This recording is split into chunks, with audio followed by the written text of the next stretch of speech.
All right, let's go ahead and get started. We are kind of running a minute behind here. So, welcome to the Demystifying series for today.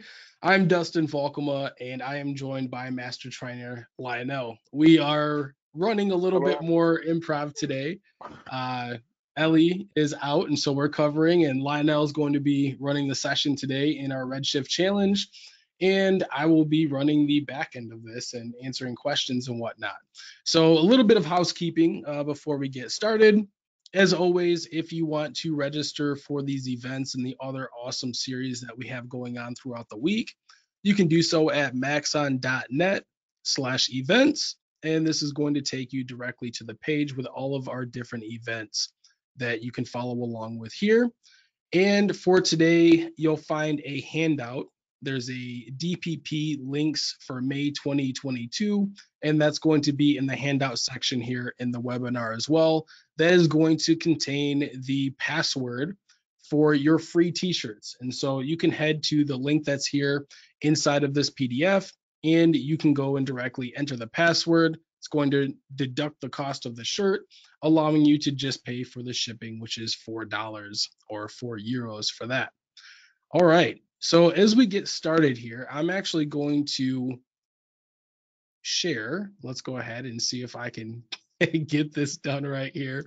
We will go ahead and make Lionel a presenter. He's going to share his screen, and then we Okay. can kick off the polls here for today's session.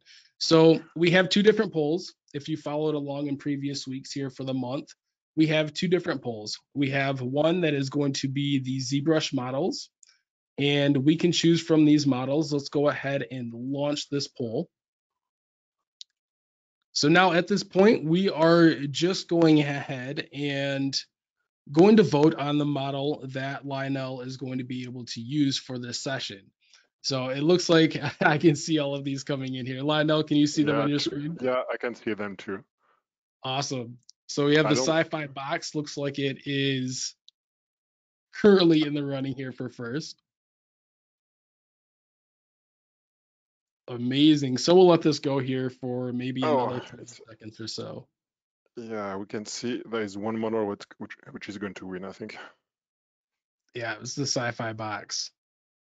All right, so let's go ahead and close this poll off. So it looks like we're going to be using the sci-fi box. And while Lionel is getting that loaded up here into his scene, Oh, I will go ahead and launch the other poll that we have, which is actually going to be the handicap. So let's go ahead and launch this. Are you set with that on your end? yes. So, but I have Cinema 40 in French, so I'm relaunching in English, Relaunching. Awesome. so we can do the other poll in the meantime. Okay, so let's go ahead and launch this other poll here. And this is going to be the Redshift tools that Lionel will be sabotaged with. So in this case, he can't use a dome light, won't be able to use global illumination, no area light, can just use procedural textures, and is not allowed to use post effects. So there's no bokeh, no bloom and glare, any of that pretty stuff here for the session.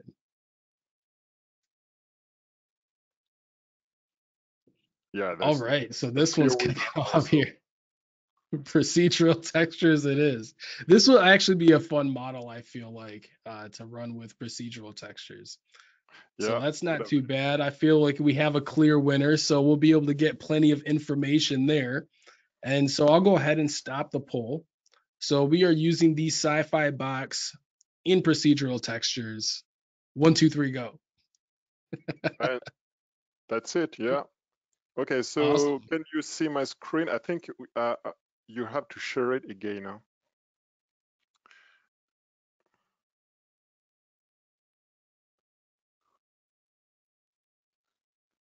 Can you see it? Yeah, it's a bit I can see your screen. Yep. you can see my screen. Okay, it works already. As you can see, it's a big in pro because we've been notified that we would run the challenge by ourselves some minutes ago. So this is extra fun to do. because Oh, that's this is the interesting. first time. It's the first time you hosted, Dustin, I think. Okay, yeah, it is. I just got that. That was kind of random. Okay, so let's go ahead and I will hide my video, and you can do the same if you'd like. That way we can Yes, see the I'm full going to. screen. All right, so can you see it? Okay, so Yep. yeah, I have my model which is already loaded, and this is the mech.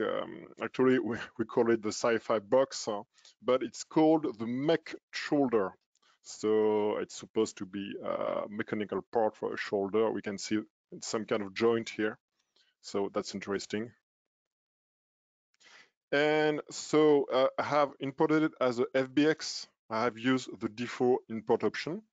And I'm going to do a bit of house cleaning here also, because we do have all those subdivision surface, which is standard when you import model with FBX most of the time, but they don't do anything. If we take a look here, it's a bit strange. We have subdivision surface here with 2, but if we take a look NB at the model, you can see this is not going to fare well with subdivision surface.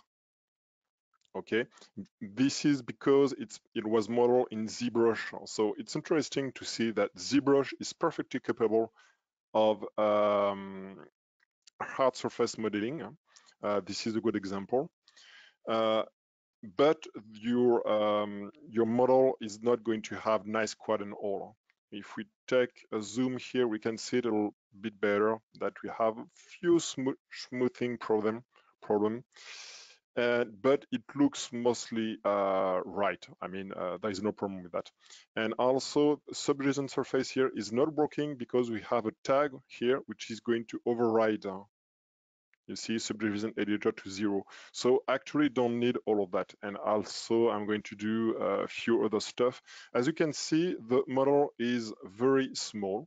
If I take this main part, for example, here, we can see it's 2 centimeter.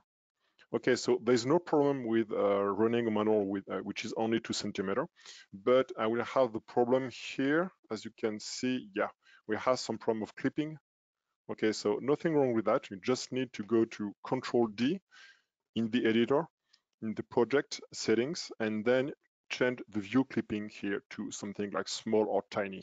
Tiny here is going to work very well. I can zoom in now, but I'm going to switch it back to medium because, well, Cinema 4D likes to work with objects which are roughly between 10 centimeter and 1 meter or 10 meter.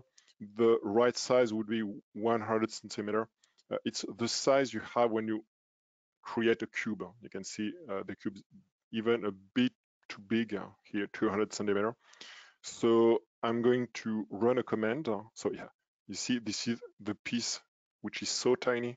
So I'm going to run the command here in edit scale project. I'm going to just up it by 10 centimeter. Okay, so now it's not that small, not too big either. Okay, so now I'm going to get rid of the subdivision surface, which I repeat is not going to be useful because, well, there's nothing to do with subdivision surface on that kind of geometry. So let's go back here and right click. I'm going to delete without children. Usually I have a command for that, a shortcut, but I forgot to do it on R26. So delete without children. And I don't need those override SDS weight tag either. So I'm going to delete them also. And then we have the main piece. And lastly, I'm going to group everything here and just rotate it because it's not already the right. So shift, it's going to hold it to 90 degrees. And again, I guess I can, well, I don't know if I'm going to keep the null object. Yeah, I'm going to get rid of it. So let's delete without children. Okay, so now I'm ready to start. I'm going to save it. And in my webinar challenge, and this will be the mech shoulder C4D. Perfect. Oh yeah, and just to show you, because again, we've been a bit rushed. So last time I finished my banana, my Tulu banana, and this is I would call the final render. So this one was the constraint was no bitmap texture, so only procedural, and this is only noise and so on. So I worked more on the flash here, adding some SSS, and also get the eye from the vertex map, the vertex color, which was carried over from ZBrush. Okay, Awesome. so Yeah. See, I totally forgot the most important part of the intro last yeah, week's covering. again, So we've been a bit stressed, yeah. I was trying to make sure that you had enough time as well. I know that we'd like to get a bit more into these. So how long did you spend after the session on the banana finishing it up? On this one, well, I would say 1 or 2 hours, 1 or 2 more hours on it. I didn't change the lighting much, just a tiny bit, but I worked on the texture quite a lot to have more of the, you see the SSS here with the Yep. backlight on the, I'm not totally happy with the flash here, but it's interesting because it's a Tulu banana, so why not? And Exactly. Why not? I worked a bit on the shadow and so on. Interesting stuff here. I had a highlight on the eye I didn't like, so I used the Redshift light exclude project when you create. Let's go back here, switch to Redshift. I might use it again, or if you use a light, you can exclude it from reflection and so on by dragging the object here. It's very handy if you have unwanted shadow or unwanted highlight in the reflection. Awesome. Okay, so that was last week. So again, I'm going to work on this one. And so no procedural texture, which is which is a drag because this is the kind of object you can do a lot with procedural texture. So it will be only bitmap. So for this, I do have some kind of cheats because I have loaded inside my library. So this is the asset browser. And in the text folder, I have put a lot of my my own surfaces. So here I have the David Groover. I don't know how you pronounce that. So this is a great texture library, which is pretty cheap. I think it was 50 euros. I don't remember. I got it some time ago on Gumroad. And those are very good quality texture map. Also has some HDR light I'm going to use. Those are Gobos. I wanted to use them on my Banana Tulu, so now I can use it because this is bitmap. And I do Awesome. have some HDR also. I just love. I'm going to use, I guess. So all those, So yeah. before we get going along here, I've seen a couple questions at times in just in previous webinar events about how you would go about actually loading in your assets to the asset browser. Yeah, that's interesting because it's the asset browser is really a great addition to Cinema 4D. I have heard people complain about the old library.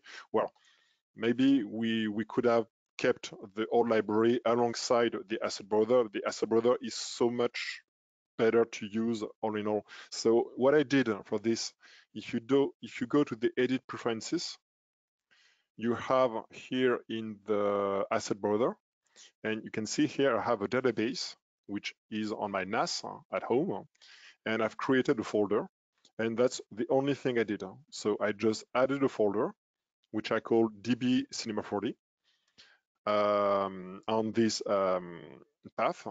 And then the only thing I have to do if I want to have a new texture, so why not take my banana assemble, I'm going to put it in the HDR, then I have a text, how do I want to call it? And this is the most important.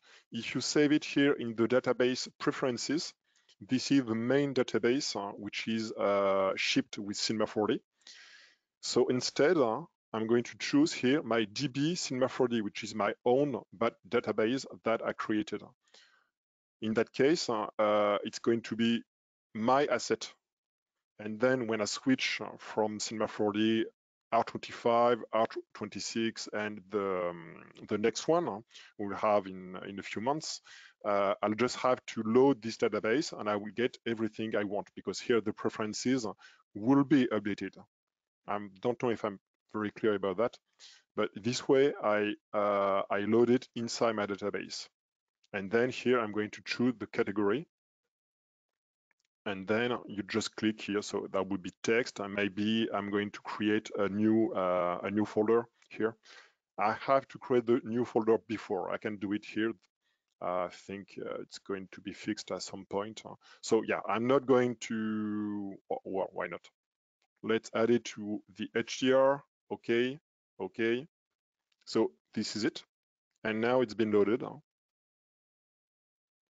And if I go back to R25, for example, because I have the very same database with the same address, I'm going to get it just the same. So it's very easy. Before you have to copy your own library and well, I didn't use much of the old library. And here, because I don't want it, I'm going to delete it. And we're back on track. So this way I can filter. And maybe one last thing, if we go, it's here, yes. Now I can show only, for example, my database. The only stuff we have here are my database. All the other are switched off, meaning that, okay, now I have only my database. So those are the texture I added. So it's very, very handy. Okay, so let's go back to the whole thing there. So yeah, I will use it. Anyway, so maybe there are some questions. Yeah, I can see here, how do you add external materials? It's so easy. You create your material and you're going to put it there, for example. Okay, so I'm not going to, obviously, you're going to put it in the material section. It's very, very, very easy to use. Really, I mean, you just drag and drop, that's all. Yeah, that was a question from Anders. Sweet, yes, we're good. And I see another one from Bird Badlin. Yeah, the Gobo are from Pingo von. I'm sorry. It's a pack I bought also. It's I will find the name again, but it's a great Gobo library. I use it a lot. I'd really like to remember the name of. I think his first name is Pingo, and then I don't remember the last name, so maybe I will find it later. We will provide the link afterward.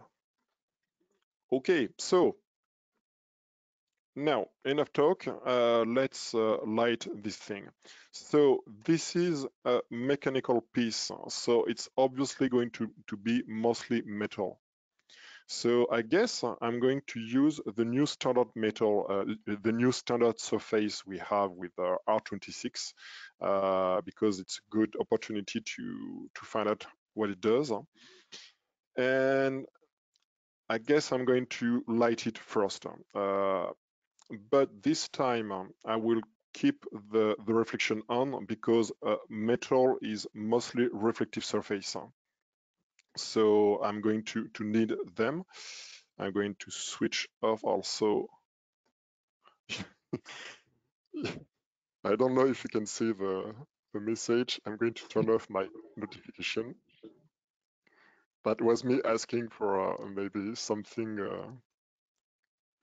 another model. So yeah, it's too late, but it doesn't matter. It's fun. Okay, so yeah, back here. So I'm going to create the lighting first. And I guess for this, I'll use a studio. So we do have a studio here, backdrop. If I go to search here, backdrop, I think I'll find it. Yeah, studio backdrop, perfect. So this is not mine. This is shipped with Cinema 4D. So I'm going to put it in the scene, and we have a studio backdrop, which is pretty nice because here we have some command. So it's a very simple one. And we have a few commands to control the curvature, the size, the depth, and so on. So I'm going to use it. Make it smaller, obviously, because this is quite small. Something like that. Okay. And the curvature, I want to have something, yeah, pretty much curved like that, and maybe add more subdivisions. So I guess it's the other way. I suppose that's no wireframe. That's weird. I think.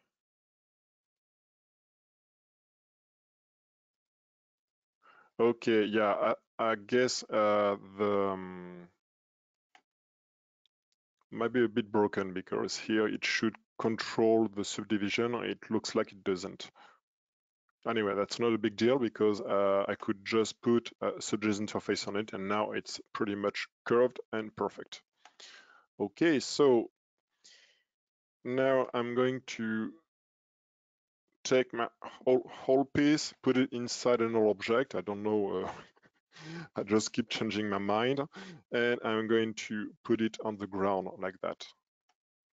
And let's slide it this way. Okay, then I'm going to change. This is the studio backdrop gradient, and this is actually the standard material from Cinema 4D. So I'm going to change. Just before, I want to make sure we do have Redshift as the standard renderer. And for this one, I'm going to create a standard, the main material, the old material, I would say. Let's put it here. And for a studio backdrop, you always want to kill the reflection. No reflection on the backdrop. It doesn't make sense. And I guess I'll have a brighter background like that. Not too much. And let's put it on the object, not this one, this one. Okay. So is it, yeah, it's on. And now we can just simply start to light it. But before, I want to change my material to some kind of generic iron, and then we will refine this material. So for this one, I'm going to create a new material here, and let's use the standard material. Okay, so usually I would use the material, which is the RS material I have used here, and this one is going to be more interesting with more features, and it's kind of industry standard now.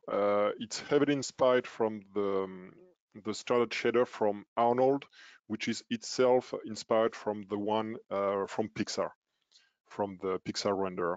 And we will see it basically works the same way as the RS material with a few other features on it. So let's add it to my null object. Also here, I'm going to delete the different texture. Okay, we're fine. And here on my null object, I'm going to delete those texture as well. Well, I might rather do that because I want to keep, because I have multiple texture, it will be easier to change them. So I'm just going to copy and paste the material everywhere here. Okay, so to make it a metal material with the new one here, the new stone material, you need to go to put the metalness to the maximum. Okay, so it's a real true PBR material using the PBR workflow, using metalness and roughness. So metalness is going to indicate 0, it's a plastic material, actually what we call a dielectric material. And if you put it to the maximum one, now it's a metal material. And what's really nice with that, we can see here the new preview in the viewport. Now you drive the color of the material through the base color, okay? Which is not the way we used to do before. So if I just change here the color, you can see it's going to change the color of the reflection as well. If I wanted to have some kind of, well, maybe bluish material, you're just going to take a light blue. If you want to have like a chrome material, you can use a very bright color. And you want to have something like more like an iron, you're going to keep a lower value, a darker shade of gray like this one. Okay, then we have here the roughness. So by default, the roughness now is 0.2. So at 0, it's going to be purely reflective. And for iron, maybe I'm going to use something like 0.4 and so on. And I guess I'll just decrease a bit the color. Okay, so now I have a very basic material. I guess I'm going to start lighting the scene. So let's use some area light. Okay, so my area light is going to be pretty huge. Just before, I'm going to frame the scene, so I know which way I am, and I have some kind of point of view. So, well, what side is interesting? This one is interesting, I guess. So I haven't trained with this one, so it will be interesting. I didn't think you were going to choose this object. So it's totally fresh for me. So okay, so let's choose this point of view. For example, I'm going to create the camera. Okay, I become the camera here. And then I'm going to change the focal length to something like 50 millimeter. Again, it's a pack shot, so I guess I think this way is more interesting. And again, I'm going to change my framing in the render settings. Let's choose 800 by 800, so we have a square frame lock ratio. Okay, maybe something like that. And then I might go to portrait. Yeah, I think it's more interesting. Okay, so that will be my frame. I'm going to protect the camera. So it's in the rigging tag and now protection tag. So now I can't mess it up. Okay, and here we have our top view and so on. So I'm going to frame Alt S. So it's going to frame everywhere at the same time. You can see it's very dense on the viewport. And my camera is here. Okay, and now I have my full view. Perfect. Okay, so I was saying, let's create a highlight, which is already here. And my highlight is huge, I guess. So I'm going to decrease it a lot. And let's put it somewhere here. So before, I'm going to use here in the object tab, the command add target and null. I always do that. So now we have a target, which is going to be right at the center of the object. Perfect. Now the light is always facing our object. And let's put it somewhere here. Okay, and I guess that will be enough for now. So I'm going to render here on the viewport for now. So here, just before in the option, oh yeah, you have to start the IPR. Okay, in the option here, I want to make sure my scale is 100%. By default, I think it's 50%, meaning that only half of the pixel are calculated. Okay, so it's it would look blurry. It would be fast, but it would look blurry. So this way, I know it's 100% of the pixel on my screen. Okay, so we have our highlight, and we can see here the reflection. And if I take my material and kill the roughness, this is the reflection of my light, something I guess I will take care of later. And the roughness is going to blur and spread the reflection. Okay, so that's one light. Let's move it this way. So I have, yeah, a shadow which I find more interesting. Maybe somewhere here. Okay, and the sharper, the lighter, the smaller your light, the sharper is going to be the shadow. Okay, so if I decrease, yeah, let's use one trick which is interesting, not very well known trick. If you use the error light and then use here the normalize intensity, it looks like I killed off the light. Actually, I need to increase a lot the intensity. Yeah, this should be automatic, but well, that will be a feature to ask. So I think you need to add another 0 and then you're back. Okay, so now we have this huge intensity, but now looks what's really interesting. If I change the size of the shape, the intensity of the lighting is not going to change. So if I take a 5 by 5, I have now very dense shadow. Okay, and if I make it big, like 100 centimeter, it almost looks like a fill light. Okay, if I make it even bigger. So usually, if you do that, you're going to decrease the, to increase the intensity of the light or lower it. And here it's been normalized, meaning that it's not going to do it. So that would be, for example, interesting for a fill light. Why it did get dark? It's because my light is so big and so close that a lot of the lighting is lost. Okay, so the intensity is still the same, but less light reach the model because it makes sense. The model is too small compared to the object. So let's go back to 20 by 20. I want to try to have a sharp shadow like that. Okay, so now let's create another light. I'm going to switch to the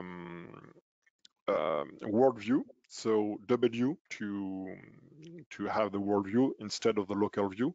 And Control, let's put a fill light here. And the fill light here is going to be bigger, of course, because this is a fill light. Awesome. Okay. So we do have a question here. When you Yeah. were getting into this and getting the model into the scene, Scott's asking, why didn't you use the remesher to start handling some of the mesh? Well, I lied actually when I said that I didn't train on that. I just did one thing. I loaded the file and tried the ZRemesher, and it works, but it's very slow. So you don't want me to stare at the screen for 15 minutes. And because, as you can see, the shading is perfect. You don't really need to, well, it's interesting to remesh if you want to unwrap, if you want to deform, if you want to animate. I'm not going to do any of those. I just want to shade and put texture on it. I will not use UV map also because I will use the TriPlanar. So I can live with it. That's Awesome. why. So But see, yeah. the second question here, Nessie is asking, what graphics card do you have? I know that gets brought up. We should lead with that every session. I have a beast of a graphic card. It's a 3090 Ti. So the best one there is. I mean, I did myself a treat for this one. And yes, that explains why it's so fast and snappy. Awesome. All right, so this is my, and you can see, because I have a very sharp shadow from the main light, if I just switch it off, and this is the light from my fill light, let's call it fill light. The shadow is very soft, and I guess, I don't know, let's keep it like that. And because my key light here is so strong, I still have this shadow here, but I think it can serve the mood for this object. It's a pack shot after all. Then on the fill light, I might decrease a bit. So I'm going to decrease the exposure because obviously here the intensity, the number is too huge to play with. So let's play only with the exposure.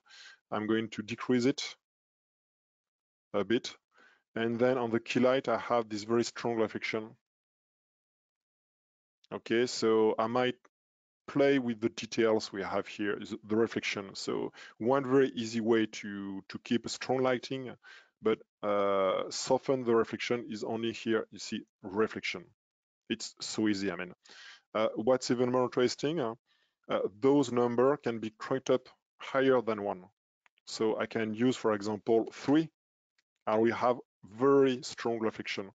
And believe it or not, I didn't find out about this until, 2 years ago or one year and a half.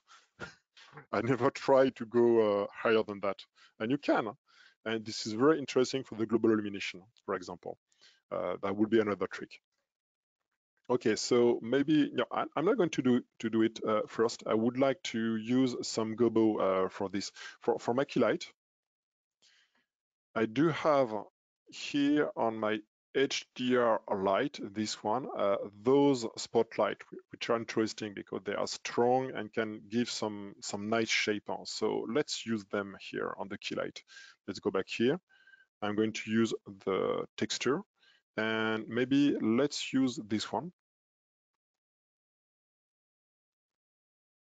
And you can see it do bring a bit of lighting, and you can see it already soften up a bit the reflection. Also on the field light, I'm going to use the one I use almost all the time, the 2 I use all the time, or 3. This one, and this one are very interesting. I like this one because it's so soft. So on the field light, let's bring here the texture. And you can see it kills a lot of intensity. So let's go back to something stronger, or even stronger than that. But it's going to soften up the reflection. You can see it more clearly if I go back to my standard material and put the roughness to 0.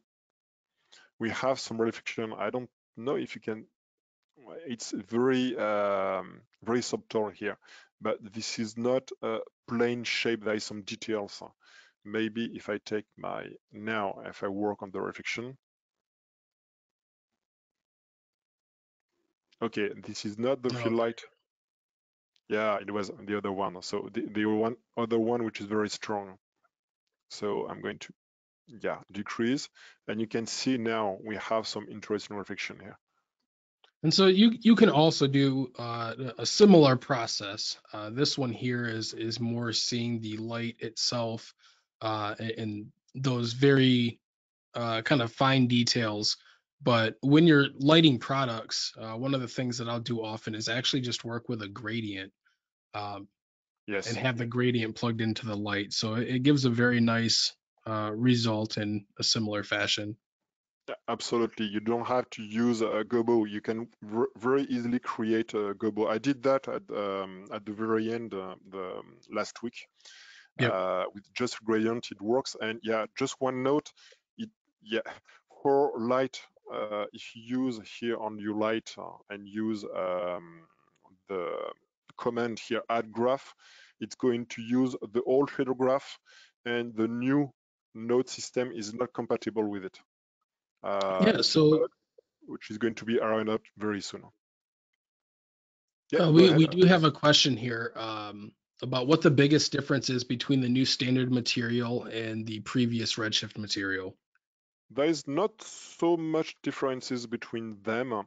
I would say that this one really wants you to work with the metalness. Okay, the old one, the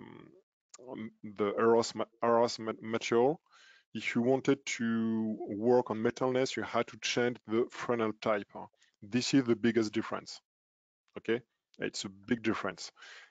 And this is more like the Metalness workflow is the, I would say, dominating workflow now. This is the one used in video games, but also with Arnold, with Pixar, and all the renderer now. So they're all, and now the standard material works with Metalness. All the other stuff work the same way as before. Okay, so the transmission, the refraction, the SSS, everything is identical. what's interesting also, now we have thin film, which is used to emulate well, soap-like surfaces or oily surfaces. I guess I'll use it later. It's very interesting. Okay, so that's already interesting, I guess, with the fill light. Okay, I switched the, I made a mistake. I just confused the key light and the fill light. The key light is always the small one. So this is the wrong one, the wrong texture. Okay, this one now is there. And because this is the key light, I'm going to decrease the intensity. Okay, now the fill light, we can use this one, which is very soft. Okay, that's more like it.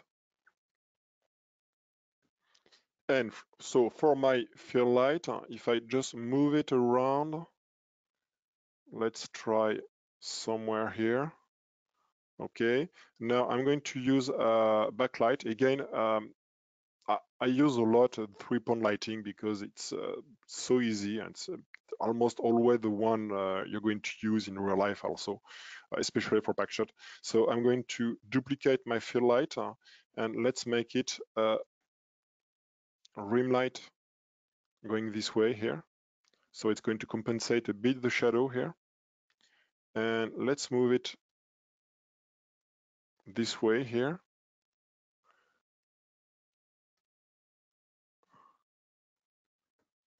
And something like that.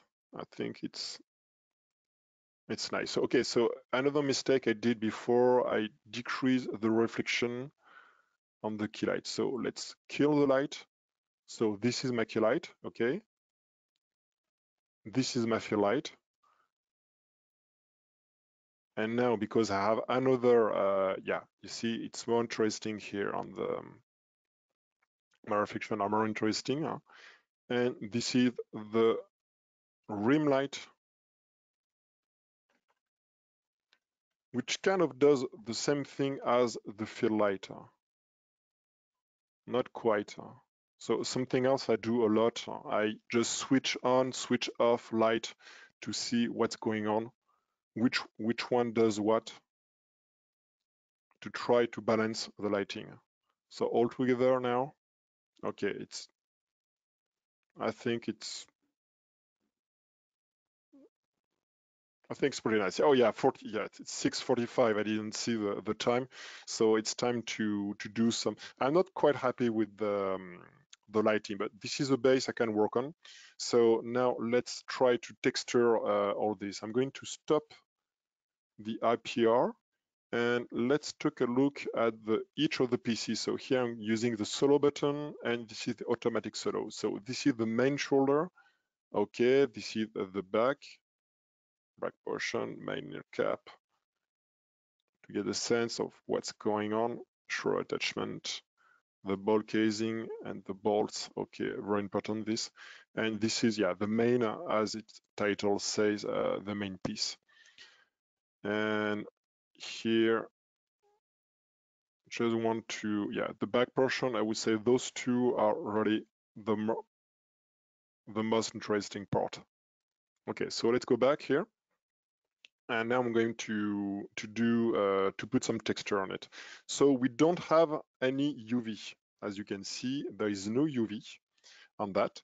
There is no point to try to unwrap it because of the geometry. Remember, this is just horrible. That would be a good case to use ZRemesher to have some topology that we can unwrap. Okay, but here I'm going to use the TriPlanar mapping only. So now let's create, I'm going to keep this material to have the same texture everywhere.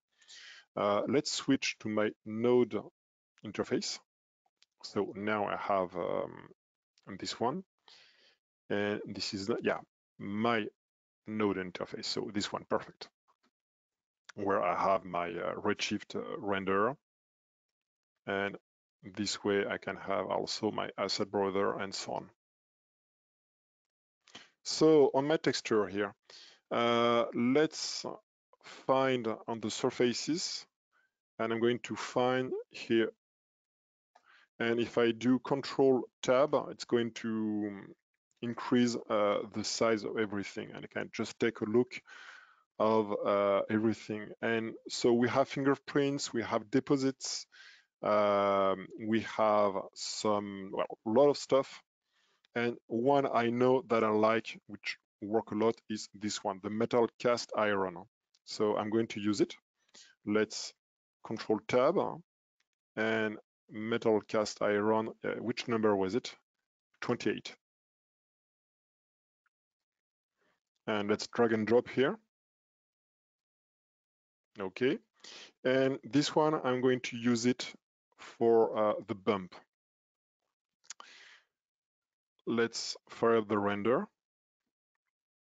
And let's use double click, bump map, input. So again, it's easy. You see yellow goes to yellow. If you don't know where to put stuff, you can trust the color. Usually yellow goes to yellow, or yellow can go to white. Yellow is RGB, white is color, meaning luminance. Then you have the bump, so the light purple to light purple. So it doesn't work because we don't have any UV.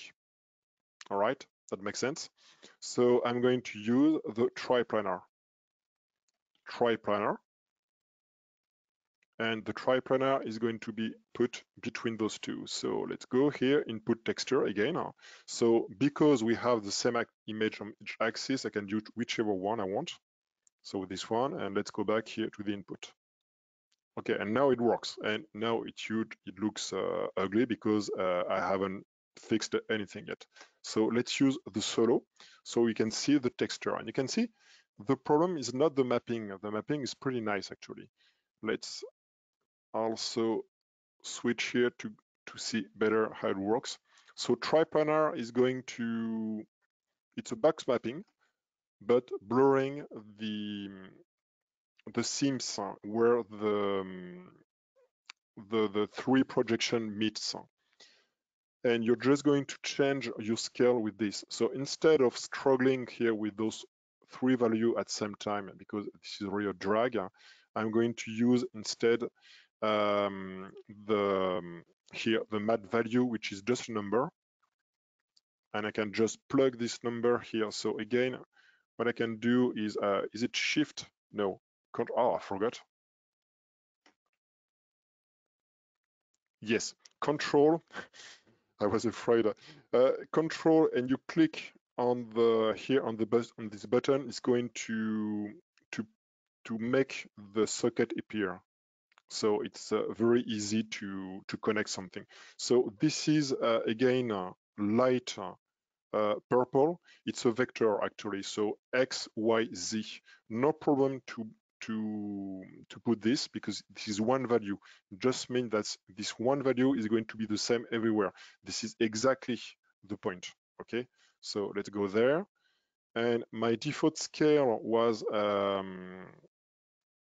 on my coordinate here was 0.1. So let's go back to 0.1. Okay, and now it will be easier to change. So maybe let's try 3. Yeah, see it's bigger, like that. So it's just a matter of taste, what scale you want. It's really cool to see you use the float this way. There's times where I've used the constant or an actual vector like ABS node for the same thing, and so I feel like everybody has a different workflow. It's pretty cool to see. Well, this one is easy because I literally want to have the same number everywhere. So Right. it's kind of exception. I mean, you don't do that most of the time. I would rather plug a vector on this if I want to control the 3 value separately. But here instead, I really want to have the same everywhere, so it's easier. It's better than, Awesome. you know, tab every time. That just, I mean, that's better. Okay, It's so easy, definitely. now I would say I'm happy with this. The result is horrible because the bump map is much too strong. In that case, I'm going to have something like 0.1. And now it's going to be pretty subtle, maybe too subtle. So let's go back to 0.1 to see better. Okay, you see, it's easy to get from something which is too strong to something which is too low. So 0.1 is still too strong. 0.1 is too much. So maybe this. Okay, now it's more like it. Also, I don't like, it looks like it's facing up, it should be facing down. So I'm going to use minus. Okay, that's more like it. And we start to have something here. So now I'm going to use the same texture, the same result here for the roughness. So first I'm going to plug it just like that. Just before, something I forgot. Here I'm using the auto color space. And I think they have fixed that in the node editor. In the shadow graph, the auto didn't really work. We will see, but because this is not color, we need to use here in the file IO, use raw. And it doesn't change anything. So it's definitely something they have fixed. So that's a good news. We should be able to trust the auto color space. It should work. So meaning now I can just use the output here to the roughness. Okay, and change a lot here, the reflection, because I haven't done anything with it. So why is that? It's now the roughness is going to use the black and white value to drive what's, well, the intensity. So what I'm going to do is use a ramp node to remap those values. So there is a problem though. It works here. We do have the color space working, but on the ramp there is a really bad trick to know. The ramp is going to use by default a smooth interpolation. This is very bad. This should be linear. Okay, linear on both ends because we want to remap linearly the color. Okay, that's important because if you just use a smooth, it's going to work, but do something strange. The remapping is not going to work as well. So let's plug it here. Again, it's going to be the alt input. And then the out color is going there. So there will be no change because this is the ramp on linear. And by the way, you can say, no, you can't. I thought you could change here the preset. It doesn't work on the material. Pretty surprised with that. I thought it did. Okay, so doesn't matter because every time we would have to change that. I hope they will change this in the future. So yeah, black. I don't want black for this. This is going to be too shiny on this texture. So I'm going to change. Let's solo it to see the result. Okay, and I'm going to change the black value to something like that. So 15% maybe. Okay, let's unplug. And you can see now it works better. Let's go back to 0. Okay, so I'm going to increase this value and I guess I will go to maybe 20. I'm afraid 20 may be too strong. Okay, now it's better. It's getting, we do have our bump and you see the bump is more visible now because the surface is rougher. Okay, so that looks good. I guess I like it. Let's go back to our camera. And time is almost up. I have just started. So I'm going to do a few other stuff just before.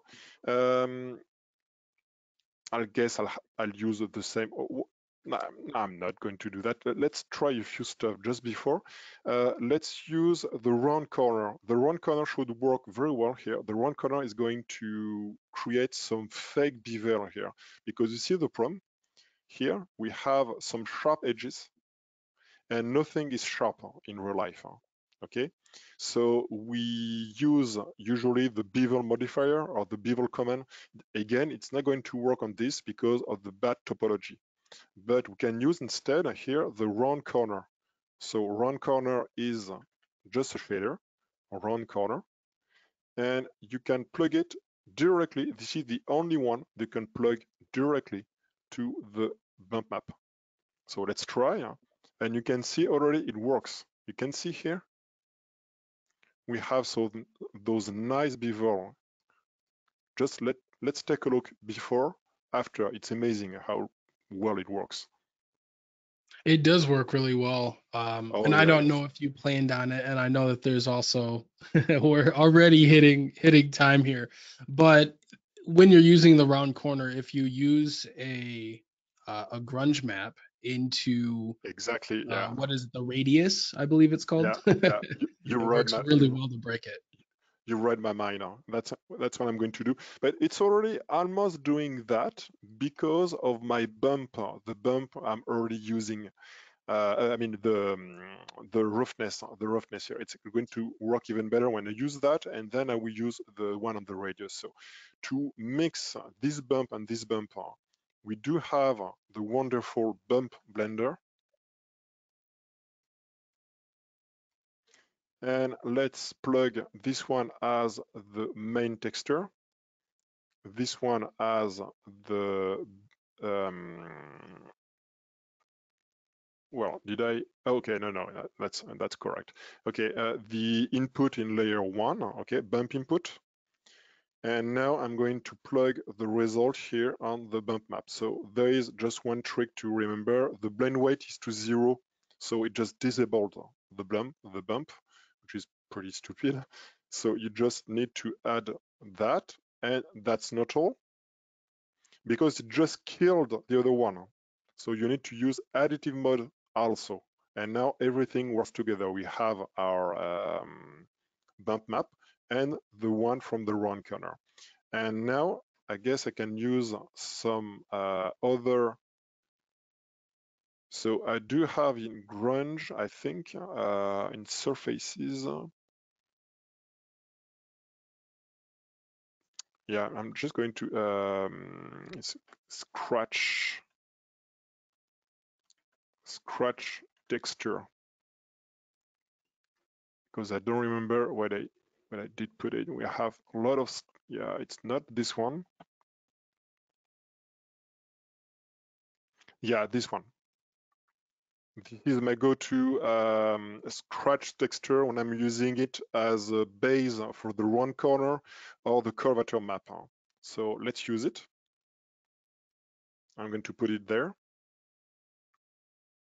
Come on. Okay, here we are. So we know now we can use we can trust the auto. So perfect. And I'm going to plug it on the round corner. So just before I'm going to do that, just remember that we have a radius.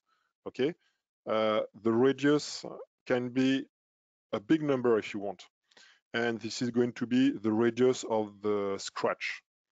And that's one of the reasons because I rescale my model, because with the tiny model at the very beginning, I should have put a 0. I don't like to use tiny value. I mean, I don't like to type a lot of 0. So here, this value works pretty well. But then this one is going to output a value from 0 to 1. 1 is too much. Okay, let's try it. I'm going to put it on the radius.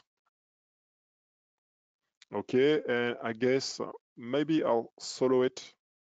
Yeah, you can see the result. You can see it's a bit stronger on the intensity. So I would like to reduce the output of this one, and I can do that using a change range. So it's going to be the this change range, the float, because we're dealing with a simple value. Okay, so this one is going there, some result. but then from 0 to 1 goes to 0 to 1, no effect. I'm going to restrict it to something like 0 to 0.4. So it's going to be tighter and stronger like this, okay? Maybe even 0.3. Yeah, that will do it. Okay, now I can unplug. Yes, it worked. You can see we have some more details here we didn't have earlier. See it? Okay, so let's go back there. And I feel like I can just, I'm going to wrap this up. Let's just add some post effects. Let's add the photographic exposure, which is going to, fill a bit the shadow, but I'm going to allow the overexposure to 1, so we keep the contrast. And also, I'm going to use a bit of color control here.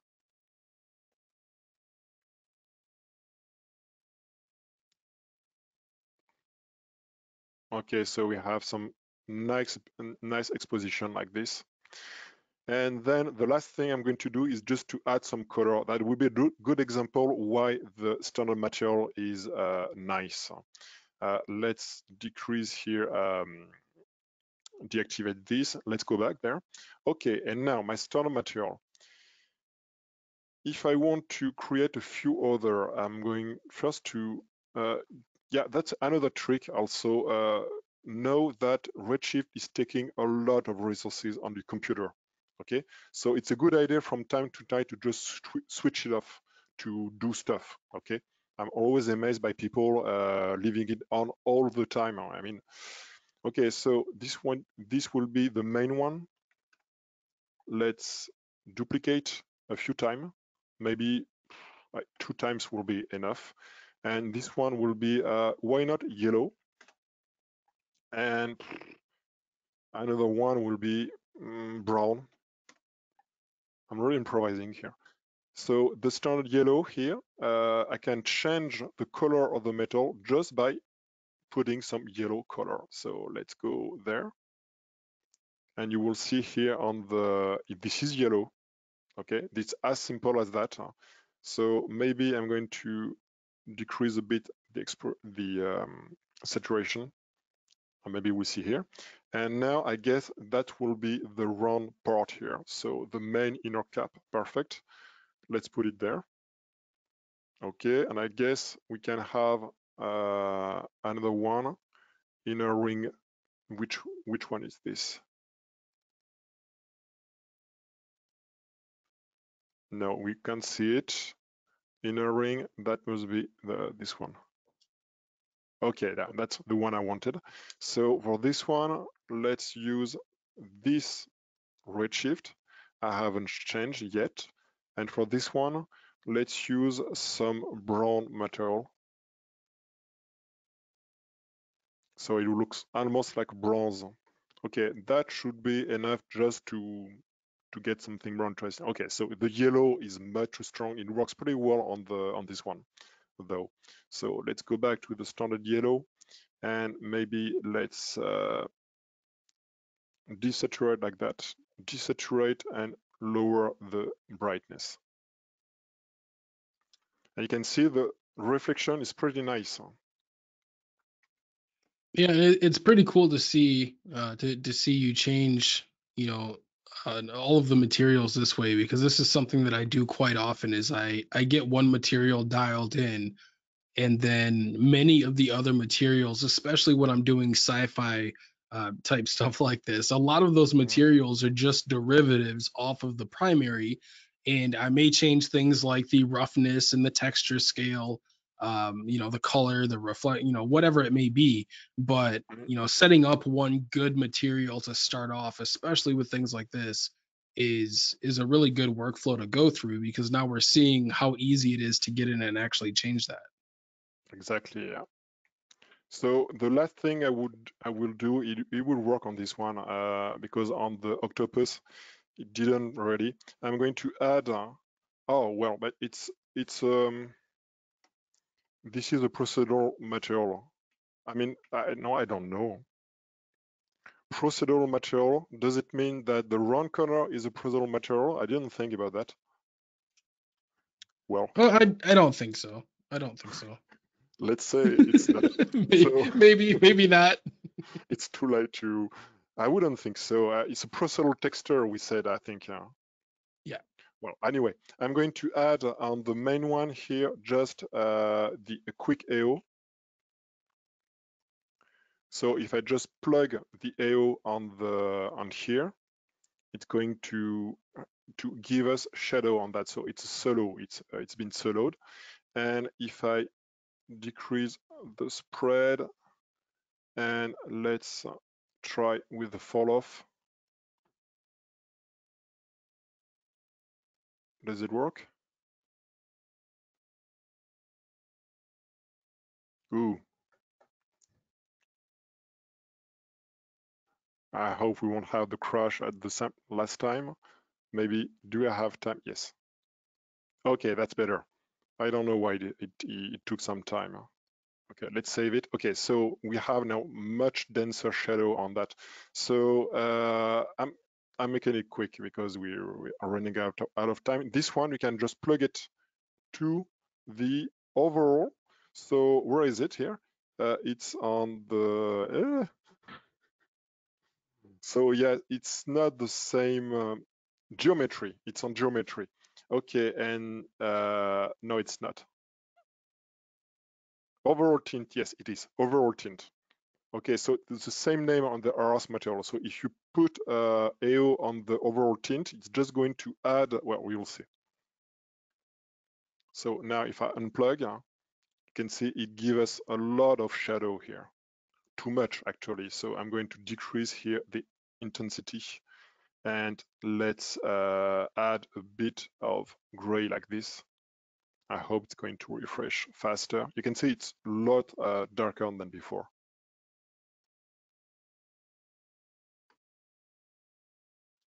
Yeah, so this is a pretty cool tip here, and one that I actually haven't used this. I haven't used the AO inside of the overall tint. So I mean, just for the record, I'm learning something as well. This is pretty cool. Well, this one is a trick. It's almost dirty, but it's when you're out of time like me, it's a good idea. Usually you put the AO on the diffuse.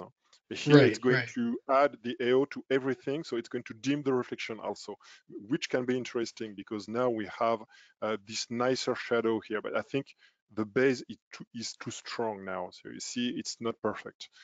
Yeah, I'll need definitely more time to, but we have a good starting point, I would think. I'm definitely not very happy with the lighting. The lighting can be much improved, I think. It's too, my shadow here is too thick, too strong. But I would say that's all. Maybe there's some question I can answer just before we wrap it up. Yeah, so we have a question here from Jason asking if the round corners is only for Redshift or is it available in the standard and physical render as well? I'm afraid it's not. It's there for the most of the render engine, but I don't think it made through physical. I don't remember. Do you remember, Dustin? I don't actually. I can't So. remember as well. I've been in Redshift for so long. Yeah, me But too. it's definitely a good question we could look into. So see, one last thing here. The problem was with the shadow, and one of the problem. So you can cheat. That's what I like the most with Redshift. You can cheat a lot, and I love to cheat. I mean, in render. So you can just lower the opacity of your shadow. You can see here, this is too much, and this is better,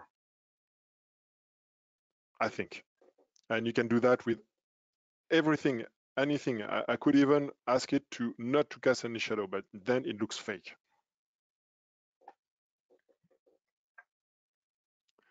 All right, so yeah, I will definitely work on it more. I think I like it better like this. Yeah, So I'll work on it better because yeah, it's already 13 minutes past. So let's turn on our camera again. And I'm There sure, we go. Dustin, you relieved also nothing exploded during the. Yeah, nothing exploded. That's awesome. We And could so, stop. Let's see how we do this here. Stopping the screen share. I think you have to on your side. oh yeah, how do I do that?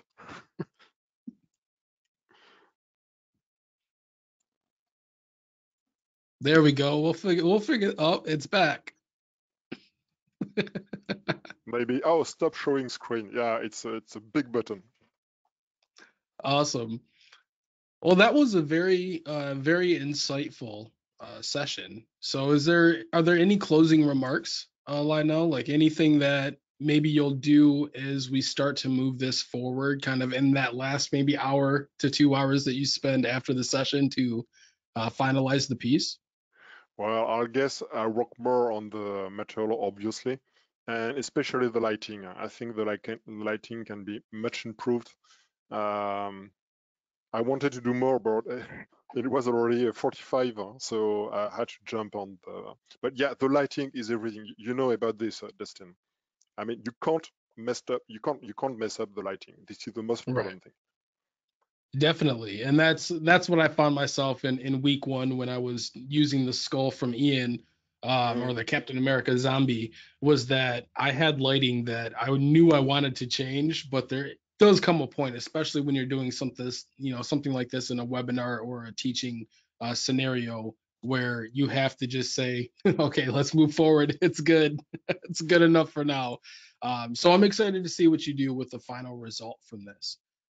So as always, we are going to have this session uploaded to the Maxon Training Team YouTube channel. So make sure to check that out as well if you happen to maybe have to leave or you want to watch this afterwards and see how Lionel started this off.